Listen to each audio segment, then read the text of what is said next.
اگر آپ کسی بیماری کا شکار رہے ہیں تو لا محالہ آپ کمزوری کا شکار ہو جاتے ہیں۔ بیماری کے جانے کے بعد آپ کے جسم میں کمزوری واقع ہو جاتی ہے، آپ نکاہت، کمزوری، اور آپ اپنے جسم میں دردوں کا شکار ہو جاتے ہیں۔ اگر ایسی علامات آپ کے جسم میں ہیں، اگر آپ ایسی عوارضات میں مبتلا ہو چکے ہیں، تو ایک بار میری یہ ویڈیو ضرور دیکھیں، میرے بتائے ہوئے نسخہ جات کو بنا لیں، اس کو استعمال کر لیں، انشاءاللہ آپ کی یہ کمزوری ہے، بیماری کے بعد کی کمزوری، وہ انشاءاللہ دور ہو جائے گی۔ بسم اللہ الرحمن الرحیم۔ السلام علیکم ورحمۃ اللہ وبرکاتہ۔ حکیم محمد احمد فاضل طب والجراحت آپ کی خدمت میں حاضر ہے۔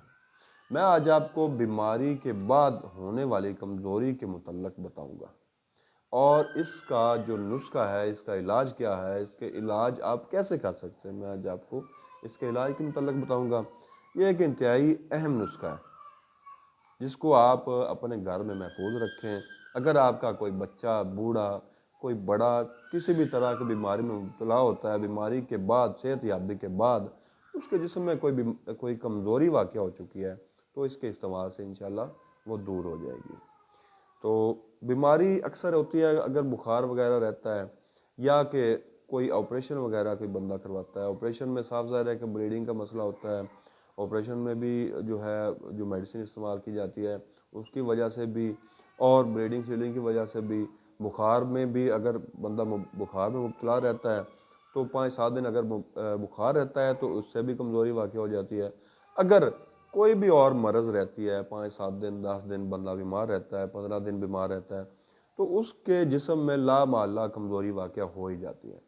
اگر ایسی کوئی صورت بن چکی ہے، اگر ایسی کمزوری آپ کو ہو چکی ہے، اس کے لیے میرا یہ نسخہ آپ نوٹ کر لیں، اس کو گھر میں محفوظ رکھیں۔ گھر میں آپ کو تاکید کروں گا کہ اس کو گھر میں ضرور محفوظ کر کے رکھیں، بنا کر رکھیں نسخے کو۔ انسان ہے، کسی بھی وقت کوئی بیماری میں مبتلا ہو جاتا ہے، کوئی نہ کوئی مسئلہ ہو ہی جاتا ہے، تو اس مجون کا آپ کو انشاءاللہ بہت زیادہ فائدہ ہوگا، اور آپ مجھے ڈھیر ساری دعائیں دیں گے۔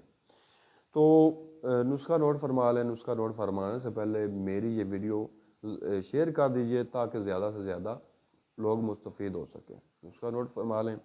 مغز بادام جو ہے وہ آپ نے لینے ہیں 100 گرام، مغز چہار الگ الگ جو ہیں وہ آپ نے لینی ہے 100 گرام، مغز پستہ آپ نے لینا ہے 100 گرام، مغز کاجو آپ نے لینا ہے 100 گرام، مغز اخروٹ 100 گرام، مغز فندق وہ آپ نے لینا ہے 100 گرام، دار چینی آپ نے لینی ہے 10 گرام، جڑ پان 10 گرام، سنڈ لینی ہے 10 گرام، موسلی سفید آپ نے لینی ہے 100 گرام، اسگند نگوری آپ نے لینی ہے 100 گرام۔ ان تمام چیزوں کو آپ نے باریک پیس لینا ہے۔ اس کے ساتھ ہی آپ نے شہد خالص وہ آپ نے 2 کلو لینا ہے۔ ان تمام ادویات کو، جو مغزیات ہیں، ادویات ہیں، ان تمام کو آپ نے باریک پیس لینا ہے۔ باریک پیس کر شہد کو آپ نے آگ پر رکھ دینا ہے۔ شہد جب ہلکا سا گرم ہو جائے تو ان تمام ادویات کو شہد میں ڈال لیں۔ یہ آپ کی مجون جلالی تیار ہو جائے گی۔ اگر ان ادویات کے خریدتے وقت یا مجون کے بناتے وقت آپ کو کسی بھی طرح کی رہنمائی کی ضرورت ہو، یا آپ کسی طرح کی دقت محسوس کر رہے ہیں، تو آپ ہمارے نمبروں پر رابطہ کر سکتے ہیں۔ ہمارا عملہ آپ کی رہنمائی کے لیے بر وقت موجود ہوگا۔ آپ کو کسی بھی طرح کی رہنمائی چاہیے ہوگی تو آپ کی رہنمائی کی جائے گی۔ اس معجون کو آپ نے محفوظ کر کے رکھ لینا ہے برتن میں، کسی اچھے سے برتن میں محفوظ کر کے رکھ لیں۔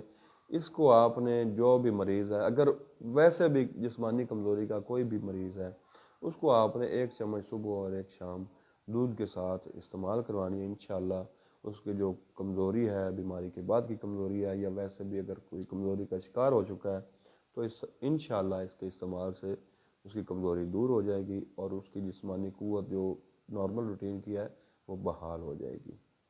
دعاؤں میں یاد رکھیے گا۔ اب تک کے لیے اتنا ہی۔ اللہ حافظ۔